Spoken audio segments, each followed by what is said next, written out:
Термоядрените реактори биват два типа – магнитни и лазерни установки. Първият термоядрен реактор е бил създаден през 1950 г. от руските физици Сахаров и Там. Той бил наречен токамак – тороидална камера в магнитна намотка. Особено при токамака е магнитното поле и начина, по който се получава. Полето се създава от намотки, които обхващат камерата като хълки, нанизани на пръстен, както и от големи намотки, успоредни на равнината на тора. По-известни проекти с магнитни термоядрени реактори са ITER, JET, JT60, K-STAR, TOR-SUPRA.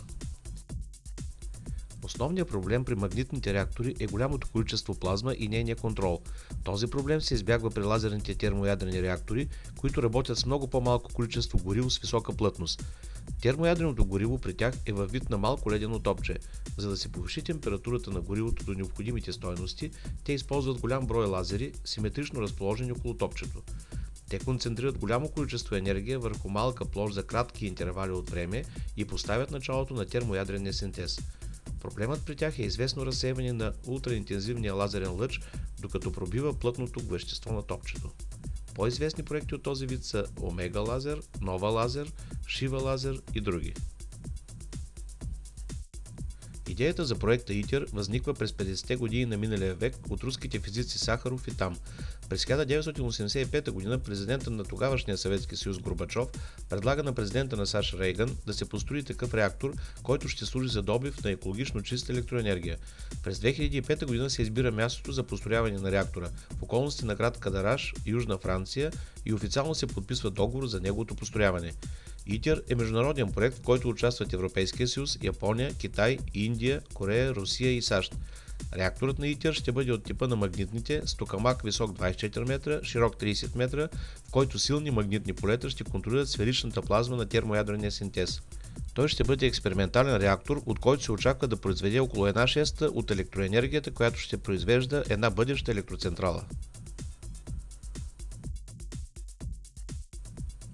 Основната цел на проекта ITER е създаване на експериментален реактор на основата на термоядрения синтез между ядрата на изотопите на водорода deutерий и тритий, който да произвежда повече енергия от консумираната.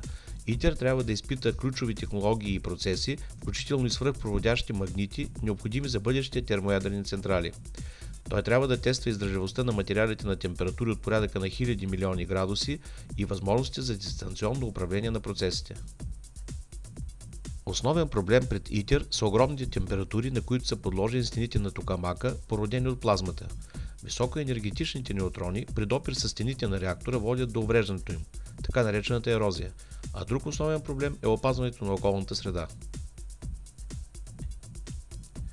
В момента започва строежа на основните части на магнита на реактора. През 2012 г. се очаква да започне конструирането на самия реактор.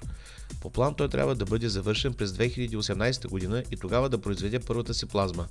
До 2020 г. се очаква той да работи с краткотрайни изгаряния на deutерий и тритий. Експлоатацията на ITER се изчислява до около 2035 г., до когато учените ще са успели да проведат ключови експерименти върху термоядрения синтез. Това би трябвало да доведе до по-ясна концепция за постигане на управляем термоядрен синтез. След ITER се планира създаване на съоръжение за разработка на високотехнологични материали. След това се очаква създаване на демо, токамак с по-големи възможности и капацитет. Ако всички експерименти минат успешно, учените се надяват около 2050 г.